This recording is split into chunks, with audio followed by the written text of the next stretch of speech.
সবাইকে অভিবাদন। আসুন সেলের গোষ্ঠীবদ্ধতা নিয়ে আলোচনা করি। সেলের সমান্তরাল সংমিশ্রণে সেলের সমস্ত ইতিবাচক টার্মিনাল একসাথে সংযুক্ত থাকে এবং সেলের নেতিবাচক টার্মিনালগুলি একসাথে সংযুক্ত থাকে।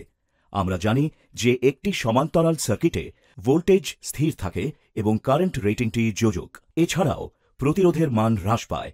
অনুমান করুন 0.2 এর অভ্যন্তরীণ রোধ সহ দুটি 1.5 ভোল্ট সেল একটি বাতি জুড়ে সমান্তরালভাবে সংযুক্ত রয়েছে।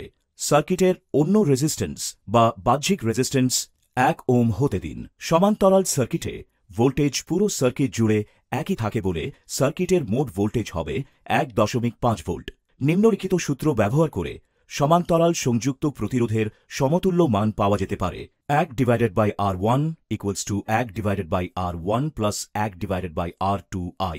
এখন আমরা অভ্যন্তরীণ প্রতিরোধের সন্ধান করতে যাচ্ছি। সেই হিসেবে লেখা যেতে পারে 1/R = 1/R1 + 1/R2I। সূত্রে অভ্যন্তরীণ প্রতিরোধের সংশ্লিষ্ট মান প্রতিস্থাপন করুন। 1/R = 1/0.2 + 1/0.2I।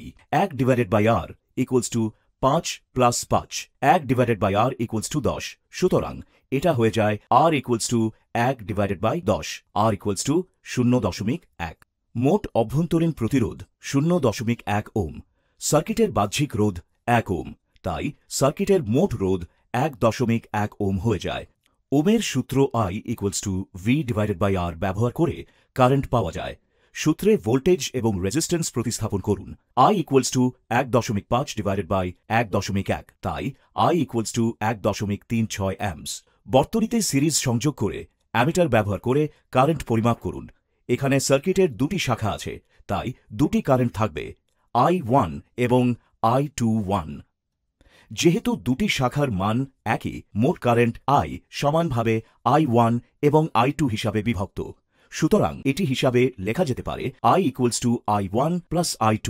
I/2 = 1.36/2I। সুতরাং কারেন্ট I1 এবং I2 যথাক্রমে 0.68 এবং 0.68 অ্যাম্পস। দুটি অ্যামিটার সংযুক্ত করে ওপরের মানগুলি নিশ্চিত করুন।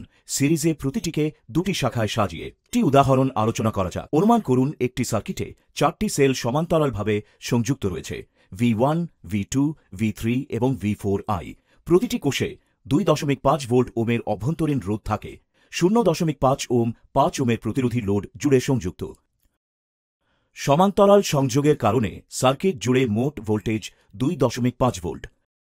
সার্কিট জুড়ে একটি ভোল্টমিটার সংযুক্ত করুন এবং ভোল্টেজের রিডিং নোট করুন। মোট অভ্যন্তরীণ প্রতিরোধের সন্ধান করতে R ব্যবহার করা যায় এইভাবে: 1/R = 1/R1 + 1/R2 + 1/R3 + 1/R4। অভ্যন্তরীণ প্রতিরোধের মানগুলি প্রতিস্থাপন করুন। 1/R = 1/0.5 + 1/0.5 + 1/0.5 + 1/0.5।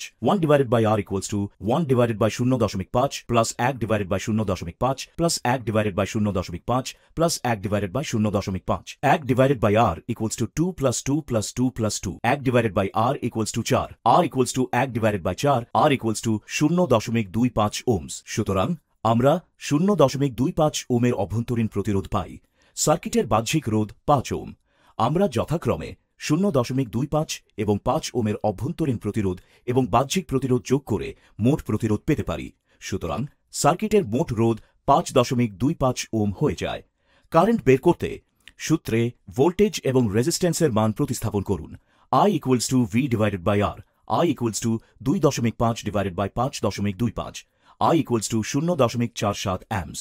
সুতরাং সার্কিটের মোট কারেন্ট হল 0.47 অ্যাম্পস। কারণ কারেন্ট মানগুলি যোজক, সেগুলি প্রতিটি শাখার মধ্যে দিয়ে প্রবাহিত হয়। আসুন প্রতিটি শাখার মাধ্যমে কারেন্ট গণনা করা যাক। এখানে সার্কিটটি 4টি শাখা নিয়ে গঠিত এবং প্রতিটি শাখার প্রতিরোধের মান একই, তাই প্রতিটি শাখার মধ্য দিয়ে প্রবাহিত কারেন্ট একই হবে। মোট কারেন্টকে শাখার সংখ্যা দিয়ে ভাগ করলে আমরা শাখা প্রবাহ পেতে পারি।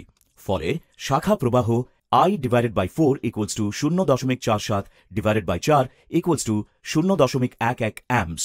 I1, I2, I3, I4 equals to I divided by 4 equals to 0.47 divided by 4 equals to 0.11 amps. সুতরাং সমস্ত শাখার মাধ্যমে কারেন্ট 0.11 amps এর সমান। অ্যামিটারগুলিকে সিরিজে সংযুক্ত করুন, প্রতিটি শাখায় প্রত্যেকটি এবং গণনা করা কারেন্ট মানগুলির সাথে যাচাই করুন। ধরুন সার্কিটটি 5টি শাখা নিয়ে গঠিত। শাখা প্রবাহ পেতে মোট কারেন্টকে 5 দিয়ে ভাগ করুন। আসুন সেলের সিরিজ এবং সমান্তরাল সংযোগের সমন্বয় নিয়ে আলোচনা করি। ধরে নিন একটি সার্কিটের 4টি শাখা রয়েছে। 4টি শাখা একে অপরের সাথে সমান্তরালভাবে সংযুক্ত। প্রতিটি শাখা 3টি সেল নিয়ে গঠিত। সার্কিটটি 12টি সেল নিয়ে গঠিত, যার প্রতিটির 2 ভোল্টের ভোল্টেজ, 0.2 ওমের অভ্যন্তরীণ প্রতিরোধ এবং 12 ওমের লোড প্রতিরোধ বা বহিরাগত প্রতিরোধ। লোড জুড়ে বিদ্যমান আউটপুট ভোল্টেজটি গণনা করা যাক। শাখা 1 জুড়ে বিদ্যমান ভোল্টেজটি 6 ভোল্ট, কারণ 3টি সেলই সিরিজে সংযুক্ত। এটি অন্য 3টি শাখার ক্ষেত্রে একইভাবে ঘটে, কারণ সমস্ত শাখায় একই সংখ্যক সেল রয়েছে যার ভোল্টেজের একই মান রয়েছে।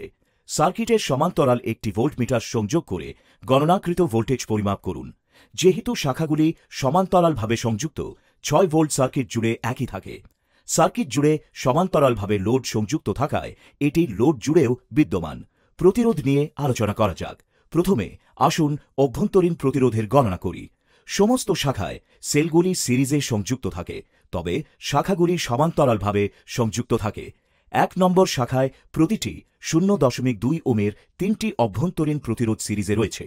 সুতরাং মোট রোধ হল 0.6 ওম। একই প্রতিরোধ সব শাখা জুড়ে ঘটে। এখন প্রতিটি শাখা অভ্যন্তরীণ প্রতিরোধ হিসাবে 0.6 ওম নিয়ে গঠিত। মোট অভ্যন্তরীণ প্রতিরোধের সন্ধান করতে প্রতিটি শাখা থেকে অভ্যন্তরীণ প্রতিরোধের মানগুলিকে সূত্রে প্রতিস্থাপন করুন।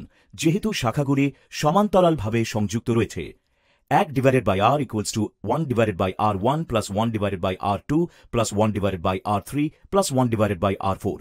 1 divided by R equals to 1 divided by 0.6 plus 1 divided by 0.6 plus 1 divided by 0.6 plus 1 divided by 0.6. 1 divided by R equals to 1.66 plus 1.66 plus 1.66 plus 1.66. 1 divided by R equals to 6.64. R equals to 1 divided by 6.64. R equals to 0.15 ওম। সুতরাং আমরা সার্কিটের মোট অভ্যন্তরীণ রোধ R equals to 0.15 ohms হিসাবে পাই। এখন মোট প্রতিরোধের জন্য যথাক্রমে অভ্যন্তরীণ প্রতিরোধ এবং বহিরাগত প্রতিরোধ 0.15 এবং 12 ওম যোগ করুন। এগুলি থেকে এই সার্কিটের মোট রোধ 12.15 ওম। সুতরাং আমরা সার্কিটের মোট অভ্যন্তরীণ রোধ R equals to 0.15 ওমস হিসাবে পাই। মোট কারেন্ট মান পেতে এটিকে 1 equals to V divided by R সূত্রে প্রতিস্থাপন করুন। I equals to 6 divided by 12.15। মোট কারেন্ট 0.5 অ্যাম্পস। একটি অ্যামিটার সঙ্গে মান নিশ্চিত করুন। শাখা প্রবাহ পেতে কারেন্টকে 4 দ্বারা ভাগ করুন। যেহেতু সার্কিট 4টি শাখা নিয়ে গঠিত, 0.5 divided by 4 equals to 0.125 amps। 0.125 amps current যা প্রতিটি শাখা জুড়ে প্রবাহিত হয়। প্রতিটি শাখায় অ্যামিটারগুলিকে সিরিজে সংযুক্ত করুন এবং নিশ্চিত করুন যে সমস্ত অ্যামিটার 0.125 অ্যাম্পিয়ার কারেন্ট পড়ছে। এই ভিডিও সেশন থেকে আমি আশা করি আপনি সেগুলির গ্রুপিং বা গোষ্ঠীবদ্ধতা বুঝতে পারবেন এবং একটি করতে সক্ষম হবেন। সময় দেওয়ার জন্য ধন্যবাদ। আপনার দিনটি শুভ হোক।